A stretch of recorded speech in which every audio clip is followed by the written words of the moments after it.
Hello, everyone. My name is Tim Weil. I'm a member of the zoology department here at the University of Cambridge. I lecture in the first, second, and third year, and I'm also a fellow at Pembroke and do a number of things there as a Dawson, a tutor. And today I want to tell you guys about possibly doing your graduate work in the U.S. And there's a handful of differences that I'll go through. What you're looking at right now is actually a picture of the state schools for most of the states in the U.S. And you're already going to tell that things are a little different as you can see a mascot, as you see the school's colors, as you see the size of the U.S. And the number of animals that are depicted here.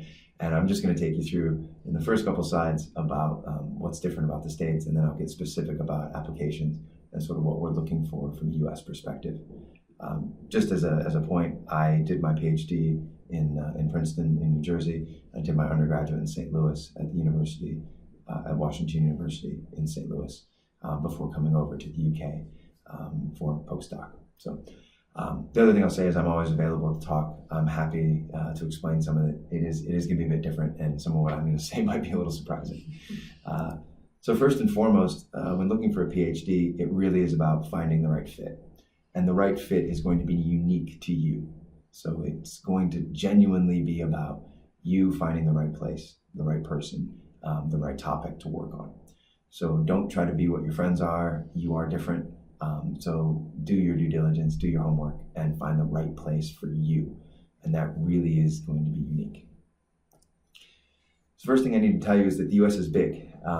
There are all kinds of different climates. There's all kinds of different sizes of towns. There's all kinds of different places. So, working around here, you can see you might get 2 feet of snow in a blizzard when you're doing your work up in Minnesota. You're going to see this beautiful foliage as you go through New England. You might actually work right next to a swamp in the Everglades down in Florida. You might see drilling if you're out down in Texas. Maybe you're over and you're getting red rocks over in Arizona. You might be in the Rockies in Colorado where you're skiing every weekend and hiking in some of the beautiful rocky areas. And in the Midlands, in the middle of the country, what we call the Midwest, you might have to go through a lot of tornado warnings because, as I did as a student, that is a common thing in parts of the world. In parts of the U.S., I should say, and other parts of the world, obviously. So the U.S. really is going to be geographically much larger and much more diverse than the U.K. And just on that same theme, we'll break it down into certain regions. So you have what's called the Northeast. This is what people are most familiar with. This is the eastern seaboard, going from Boston, New York, Philadelphia, down to Washington, D.C.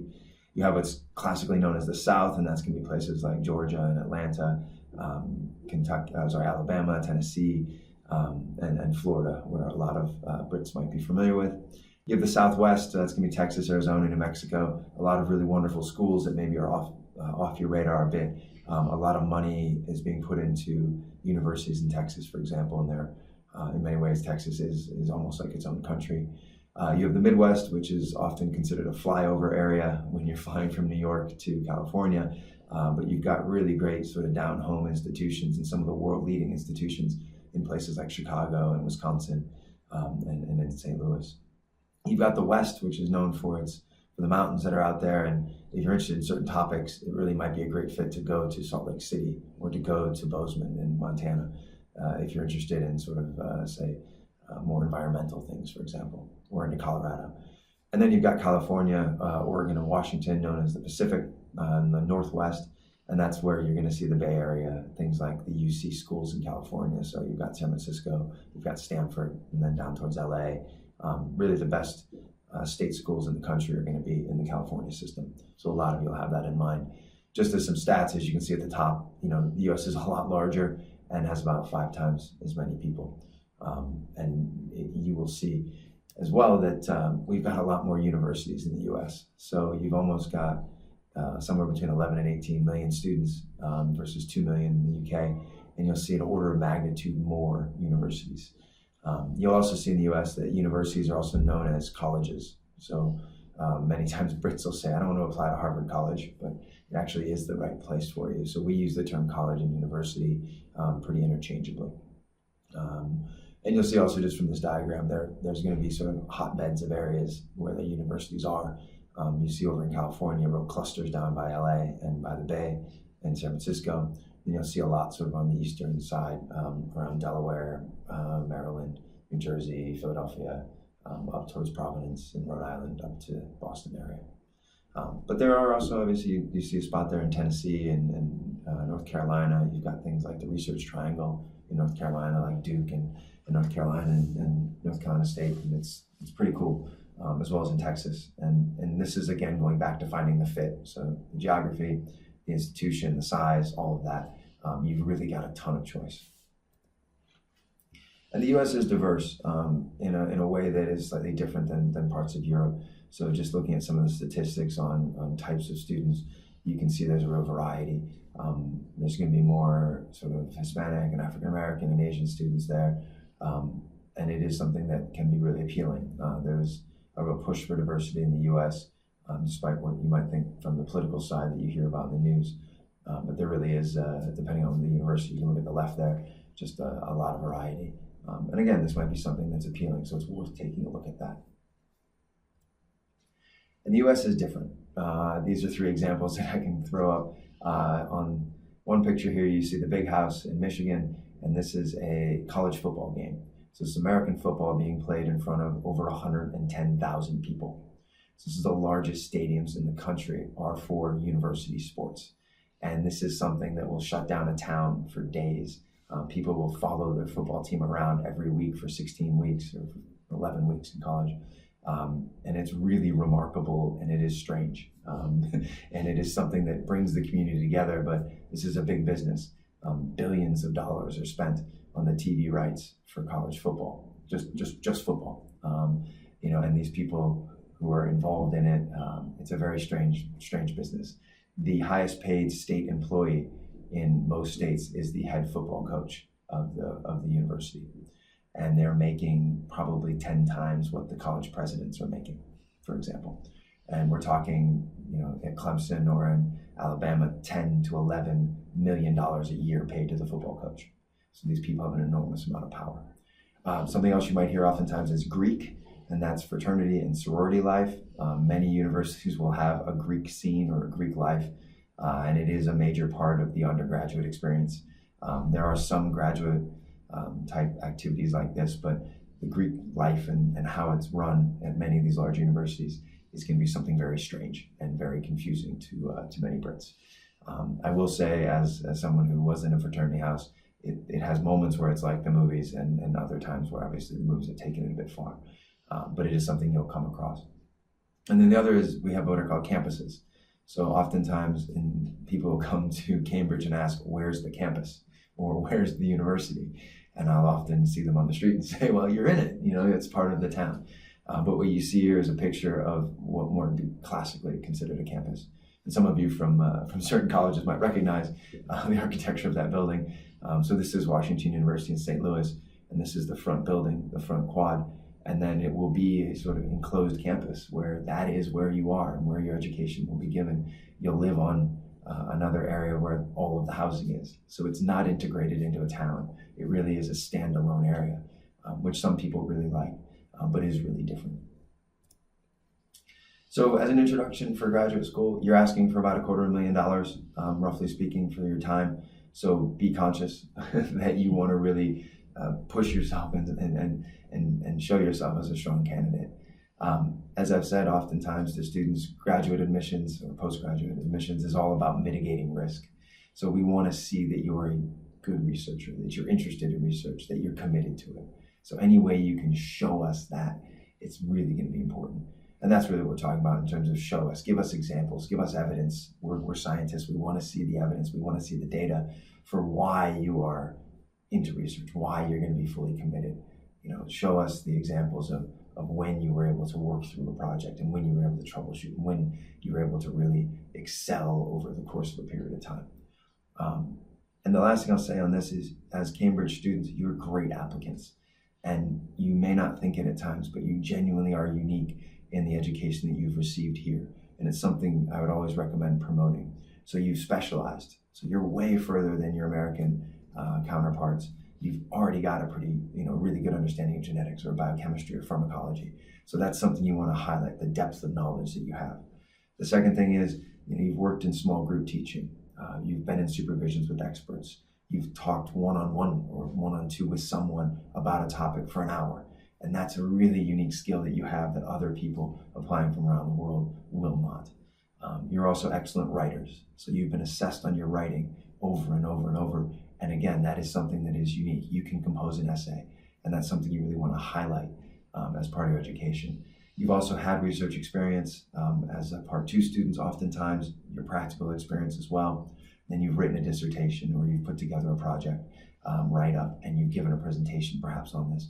All of these things are not standard. So you have experienced something really unique in your time in Cambridge. And then finally, you're well organized, even if you don't think you are. You're some of the most organized people in the world.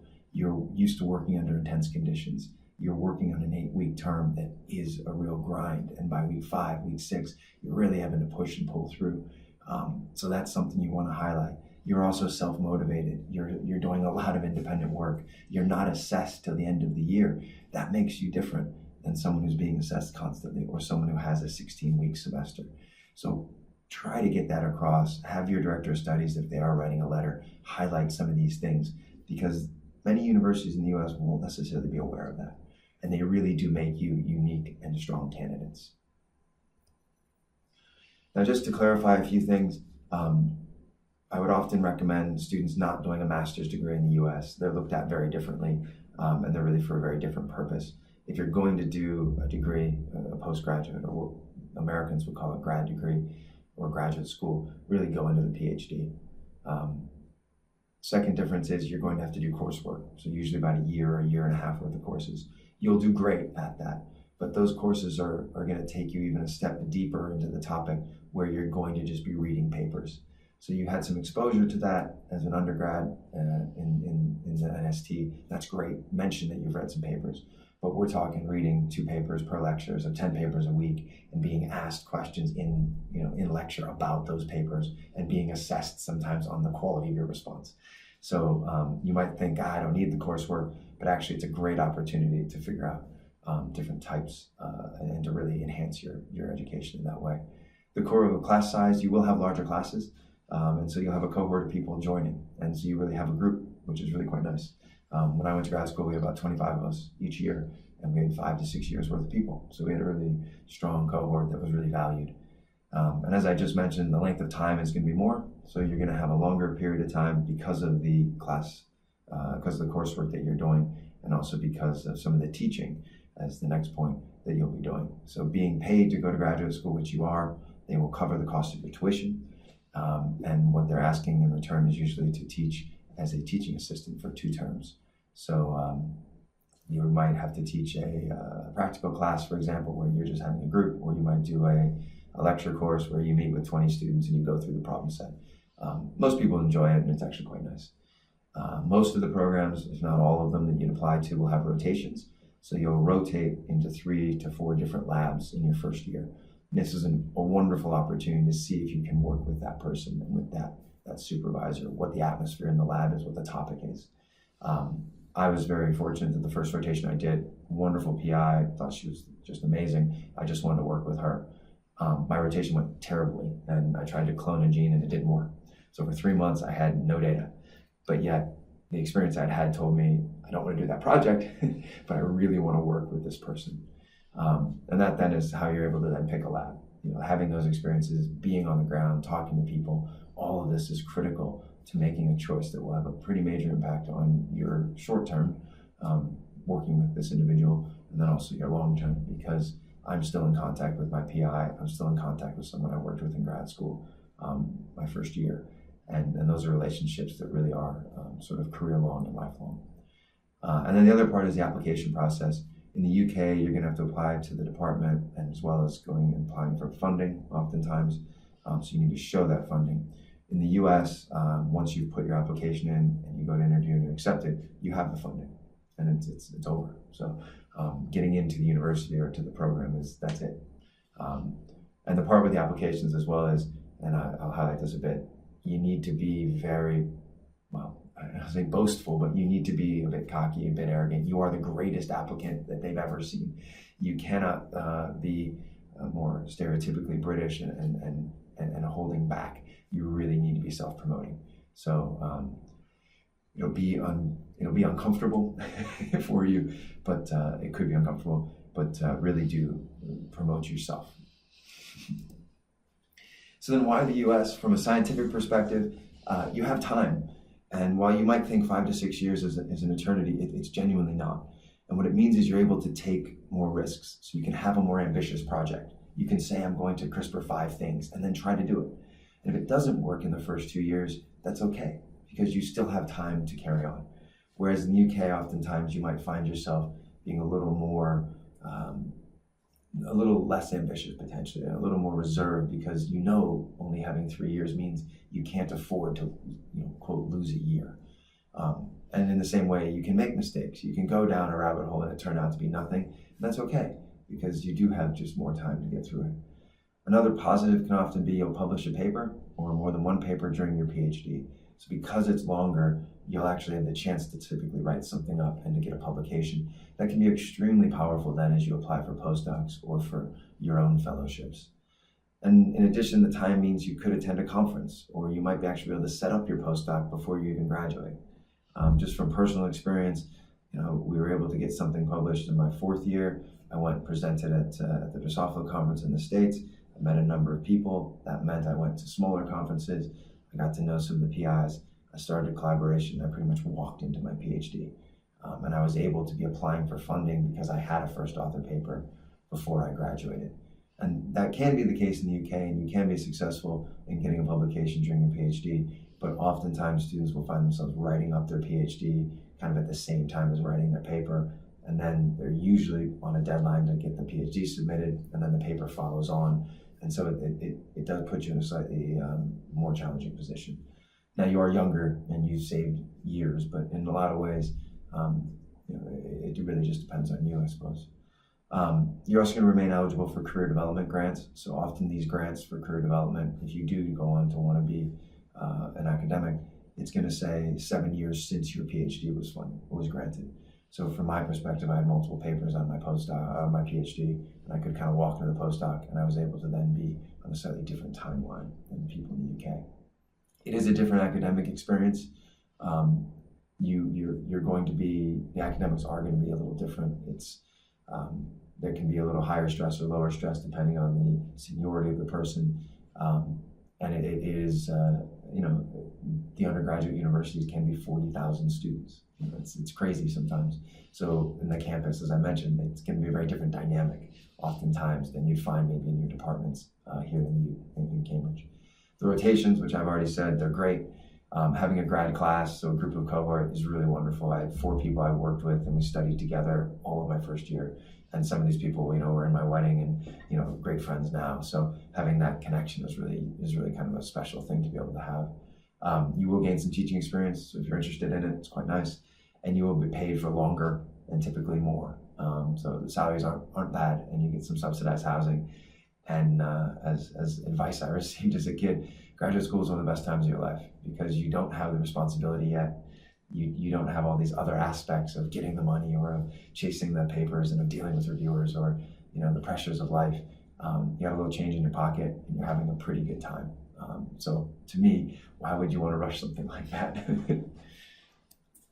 Other reasons just to explore the US, if you're curious about other cultures and you're interested in some pretty unique parts of the world, the US has this in many different ways. So think about the different environments. That goes into the environments. You might be out in the wilderness and you could be backpacking, hunting and fishing and hiking every weekend if you're out, in certain parts of the country. Or you might be, in a 200, a huge building, in the middle of a city. You might be down south. You might be out west. It really is. You could be surfing every morning and then going into, in La Jolla and then going into the Salk Institute to do your work. And I have friends who do that and they absolutely love it. So there's a ton of different environments. There are a lot of opportunities as well. We see venture capital, pharmaceuticals, all of this, a lot of biotech in certain areas in the States. And a place like Boston is just flush with this type of opportunity. Places in other places as well around the country. San Francisco obviously is another clear example. These are just, so many different opportunities you're going to have beyond research. And yes, that exists in Cambridge. Yes, that exists in London and Oxford and Edinburgh.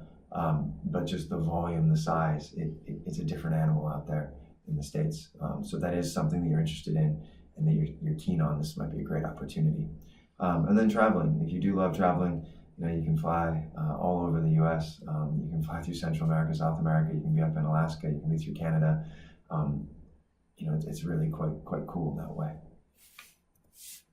So if you are thinking of applying, I often recommend somewhere between 3 and 7. If you're absolutely dead set on going to the U.S., then I would say have 2 sort of safety schools that you think you will likely get into, 2 or 3 sort of middle, and then 2 or 3 kind of dream schools. Things you need to consider: parts of the country, city or country, the size of the school, is it a grad or undergraduate focus, is it an institute, does it have professional schools? So a place like Harvard will have a law school, a medical school, a business school. You might feel slightly less focused on as a graduate student in the sciences, whereas other institutions, for example, like Princeton, only has 2 professional schools. One is the Woodrow Wilson School, which is just public policy, which is great, but it's relatively small, and the other being like an architecture school. So as a graduate student, you are the focus of the department, and you really can feel that.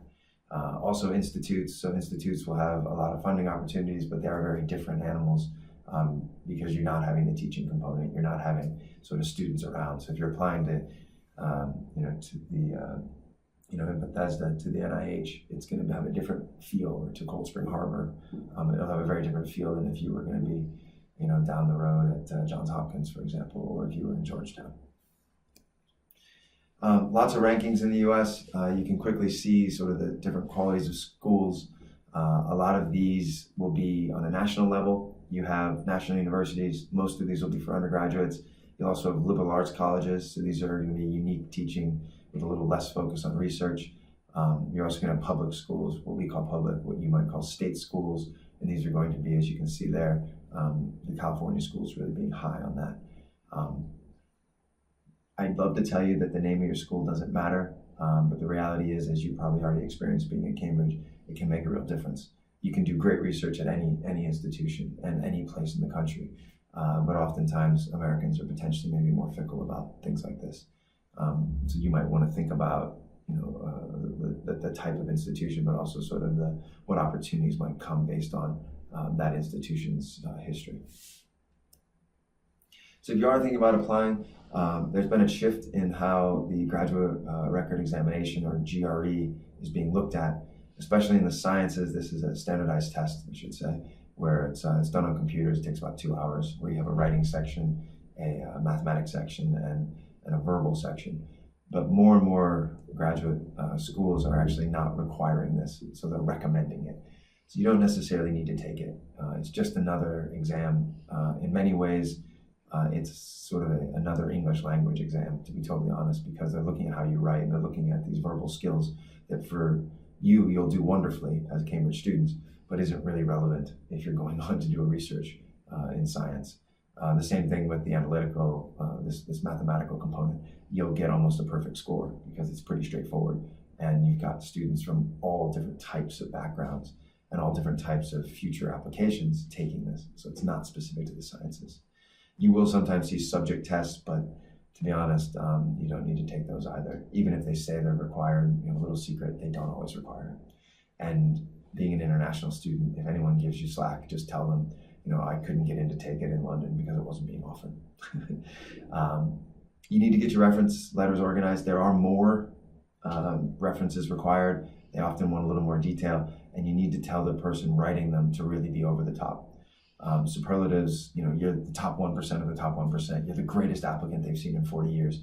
These are things I read all the time from Americans. And while as a Brit now I laugh about it, it's almost expected. So if your reference says you're in the top 10%, well, that's actually seen as not good enough. And while that's very counterintuitive, because clearly not everyone can be in the top 10%, just tell them you're applying to the US and they'll get the drift when you ask your letters. Gather the information for essays and cover letters. So you might have to write an essay, you might have to explain who you want to work with and why. It's a little more work, and you do want to tailor them about, I've been saying, about a third to each of the universities. So if it's asking you for your previous research experience, that's great, but then you do want to say have a nice section, about a third of it that is specific to applying to MIT or is specific to applying to the University of Chicago. And that goes into crafting the application. They're getting hundreds of these. You need to make it clear that you understand why you want to do that program. So it can't be generic. At the same time, you are unique and you are different, which is great. So you will stand out. And really all you're looking for in the paper application is going from the pile that's, just a massive stack to just, hey, we should take a look at this person. And you should be able to do that just because of the background that you have and the Cambridge experience that you've gained. There may be an application fee, so check. Sometimes your college will be able to help you with that. It's usually about $50. But if you're applying to 15 universities, that can be substantial, so be aware of that. Contact the administrators with any questions, so you're more than welcome to talk to people at the university that you're applying to. What I will tell you is there's typically an academic lead for graduate admissions, and there's typically an administrative lead. And the administrative lead is someone who may not be as flexible or may not really understand the international application. So they might say, you've only done a 3-year degree, you're not, it's not valid, so you can't apply. That's blatantly not going to be true. So what you want to do then, if you do end up at a roadblock with the administrator, is contact the academic lead with a simple email to explain it. And to say, and if you do need something like this, you let me know and I will write the letter, as I have for previous students, that says a 3-year undergraduate experience at Cambridge is equal to, if not greater than, any 4-year opportunity or any 4-year undergraduate in the US. And that goes for many places. Sometimes administrators are looking for reasons to get rid of people, and you want to be a little bit stern on that.